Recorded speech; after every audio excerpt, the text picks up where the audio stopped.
My wife tried to poison me but ended up in the hospital herself. Like gripping Reddit stories? Subscribe now and never miss a new one.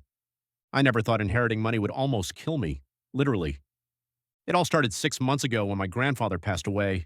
He was a self-made millionaire, a man who built his fortune from scratch, and when he died, he left everything to me. I'm talking about a life-changing amount of money. Millions. At first I was overwhelmed. I didn't know what to do with it. My wife Emily, on the other hand, seemed to have it all figured out. "We can finally live the life we've always dreamed of," she said, her eyes sparkling with excitement. And for a while, it felt like we were living in a fairy tale.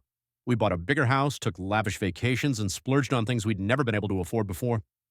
But looking back, I should have noticed the signs. The way she started controlling our finances, the way she'd bring up my health out of nowhere, the way she'd joke about how much easier her life would be if something ever happened to me. It wasn't a joke. It all came to a head one night over dinner.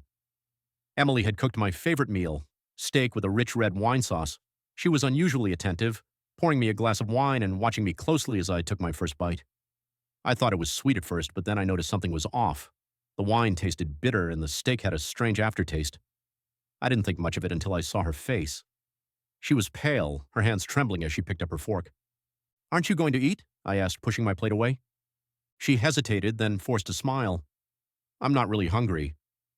That's when it hit me. The way she was acting, the way she was watching me, it wasn't love. It was something darker. I stood up, my heart pounding. "What did you do, Emily?" She didn't answer. Instead, she grabbed her stomach, her face contorting in pain. "Something's wrong," she gasped, doubling over. I didn't know what to do. Part of me wanted to help her, but another part of me, the part that had just realized she might have tried to kill me, was frozen in shock. Before I could react, she collapsed on the floor, clutching her stomach and screaming in agony. I called 911, my hand shaking as I explained what was happening. The paramedics arrived within minutes, but by then, Emily was unconscious. They rushed her to the hospital, and I followed, my mind racing with questions. What had she done? And more importantly, why? The hospital waiting room felt like a prison. I sat there for hours, staring at the clock, my mind replaying the events of the night over and over. The bitter taste of the wine, the way Emily had watched me, the look of panic on her face when I pushed my plate away. It all added up to one horrifying conclusion. She had tried to poison me. But why? I didn't have to wait long for answers. A doctor finally came out to update me on Emily's condition. She was stable, but they'd had to pump her stomach. The cause of her illness? A toxic substance in her system, one that could have been fatal if she'd ingested more of it. "Do you know how she might have been exposed to this?" the doctor asked, his tone cautious. I shook my head, my throat tight. I don't know. But I did know. I just didn't want to believe it. When the police arrived, I told them everything. About the inheritance, about the meal, about the way Emily had been acting lately. They listened carefully, their expressions growing more serious by the minute. "We'll need to investigate," one of the officers said. "This could be attempted murder." The words hit me like a punch to the gut. Attempted murder. My wife, the woman I'd shared my life with for years, had tried to kill me, and in her desperation, she'd poisoned herself instead. I didn't know whether to laugh or cry. The next few days were a blur. The police searched our house, finding a small vial of poison hidden in the back of Emily's closet. They also discovered a life insurance policy she'd taken out on me, one that would pay her millions if I died. When they confronted her in the hospital, she broke down. She admitted everything. "I didn't mean to hurt him," she sobbed. I wanted the money. I thought if he was gone, I could finally be free." Her words cut deeper than any knife. Free? Free from what? From me? From our life together? I couldn't understand how someone I'd loved so deeply could betray me like this, but as the pieces of the puzzle came together, I started to see the bigger picture. Emily had always been ambitious, always chasing the next big thing. And when I inherited my grandfather's fortune, she saw an opportunity, one she was willing to kill for. The police arrested her as soon as she was well enough to leave the hospital. She was charged with attempted murder, and I was left to pick up the pieces of my shattered life.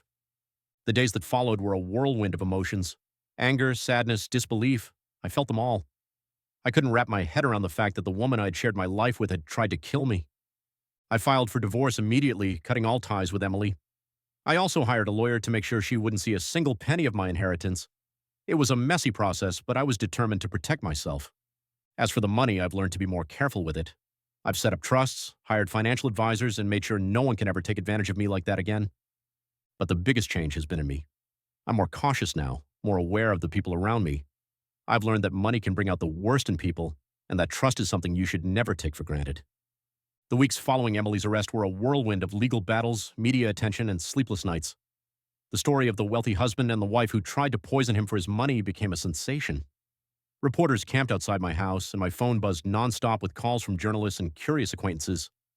I felt like I was living in a nightmare, one I couldn't wake up from. But amidst the chaos, I started to piece together the full extent of Emily's betrayal. One of the most shocking revelations came when my lawyer showed me the details of the life insurance policy Emily had taken out on me. It was a massive policy, worth $10 million, and she'd taken it out just a few months after I inherited my grandfather's fortune. She named herself as the sole beneficiary, my lawyer explained, sliding the documents across the table. If you had died, she would have walked away with everything. I stared at the papers, my stomach churning. $10 million. That's what my life was worth to her. But here's the thing, my lawyer continued. She didn't just take out one policy, she took out three, all with different companies, all with the same beneficiary, her. I felt like I'd been punched in the gut. 3 policies. That wasn't just greed. It was calculated, cold-blooded planning. She hadn't just thought about killing me, she'd planned it. The police investigation revealed even more disturbing details. The poison Emily had used was a rare, fast-acting toxin that could be easily disguised in food or drink. It was the kind of thing you'd only know about if you'd done your research. She bought it online, one of the detectives told me, from a shady website that specializes in untraceable substances. It's not the kind of thing you stumble across by accident. I couldn't believe what I was hearing. Emily had gone to such lengths to kill me, researching poisons, buying them online, planning the perfect opportunity. And all for what? Money? But the most shocking revelation of all came when the police discovered that Emily hadn't been acting alone. During their investigation, they found text messages between Emily and a man named Daniel. At first, I thought it was just an affair, another layer of betrayal to add to the pile. But as they dug deeper, they realized it was much more than that. Daniel was a con artist. He'd met Emily at a high-end resort during one of our vacations, and he'd been manipulating her ever since.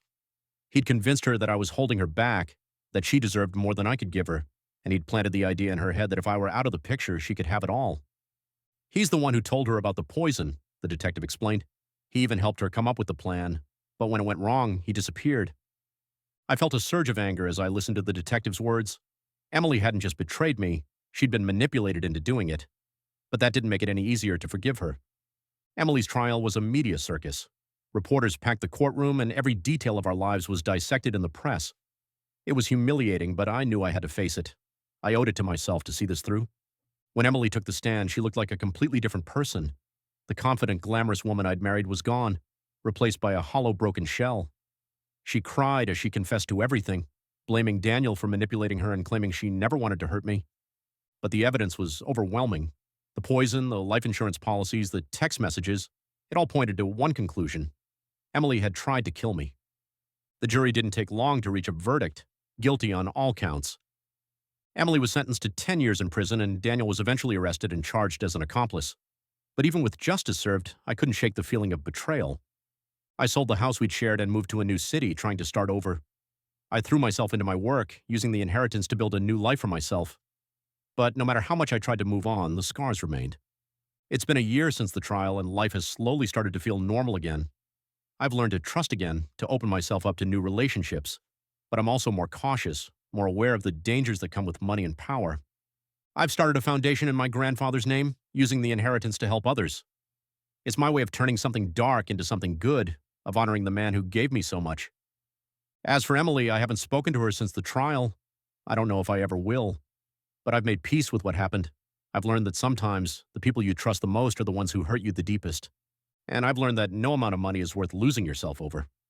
It's been 2 years since the night Emily tried to poison me, and life has changed in ways I never could have imagined. The scars are still there, both the physical ones from that night and the emotional ones that run much deeper, but I've learned to live with them, to turn my pain into something meaningful. One of the first things I did after the trial was start the Jameson Legacy Foundation, named after my grandfather. I wanted to honor his memory by using the inheritance to help others, to turn something born out of greed and betrayal into a force for good. The foundation focuses on helping victims of financial abuse and domestic violence, providing them with resources, legal support, and a safe place to rebuild their lives. It's been incredibly rewarding work, and it's given me a sense of purpose I didn't know I was missing. You're doing something amazing here, my friend Sarah told me one day as we toured the foundation's new headquarters. Your grandfather would be proud. I smiled, feeling a sense of pride I hadn't felt in a long time. I hope so. Life has settled into a new rhythm. I've moved to a smaller city, away from the prying eyes of the media and the memories of my old life. I've made new friends, started new hobbies, and even adopted a dog, a scrappy little rescue named Max who's become my constant companion. I've also started dating again, though it's been a slow process. Trust doesn't come easily after what I've been through, but I've met someone who makes me feel like it's worth trying. Her name is Claire, and she's nothing like Emily. She's kind, honest, and refreshingly straightforward. I don't care about your money, she told me on our third date. I care about you. It was a simple statement, but it meant the world to me. A few months ago, I received a letter from Emily. It was the first time I'd heard from her since the trial, and I wasn't sure I wanted to read it. But curiosity got the better of me, and I opened it. Her words were filled with regret and apologies, but they didn't bring me the closure I thought they might. She talked about how much she'd changed, how she'd spent her time in prison reflecting on her actions and trying to become a better person. I know I can never make up for what I did, she wrote, but I hope one day you can forgive me. I folded the letter and put it away, unsure of how to feel. Forgiveness is a complicated thing, and I'm not sure I'm ready for it yet. But I've learned that holding on to anger only hurts me in the long run, so I'm trying to let it go. As I sit here now writing this, I can't help but feel a sense of gratitude. Gratitude for the life I've built, for the people who've stood by me, and for the lessons I've learned along the way. And I've come to realize that life is full of unexpected twists and turns, and sometimes the people you trust the most are the ones who hurt you the deepest. But I've also learned that there's always a way forward, even when it feels like the world is falling apart.